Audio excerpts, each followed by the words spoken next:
pieces of the story about your left hand growing into the guitar because you played guitar from a very Correct. young, and I've never really heard the story from you, and I'd like to hear, what Yeah, I can make this one brief.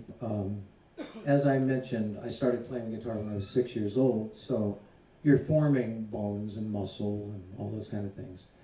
So picture me at 6 years old with always, every day, with a guitar in my hand.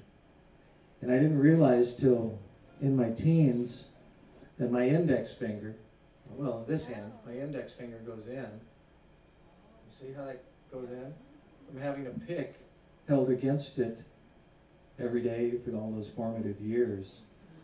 So I really am true. I've been molded to play the guitar, you know? And also, one last thing on that point.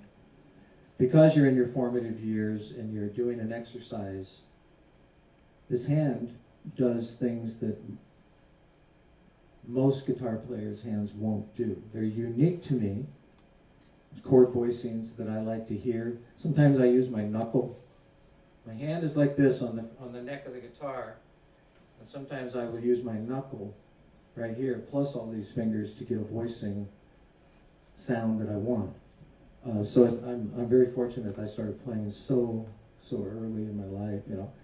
When someone brings me a guitar and says, would you try my guitar and tell me if this is the guitar like maybe you would want to play, there's a certain chord I will grab, and if it's unplayable on that instrument, then I can honestly tell them, yeah, that's not the right instrument for me, and that chord is this.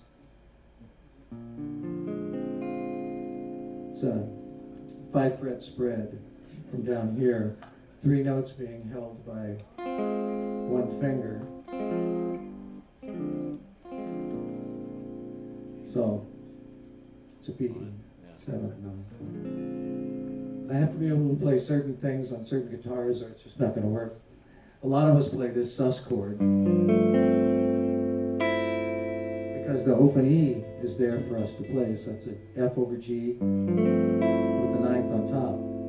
Most guitar players, that's so simple to play, that chord, and it's so beautiful to hear, won't move it up a half step and keep the 9th on the top string because you're out of fingers. Where's the bone? I use my knuckle.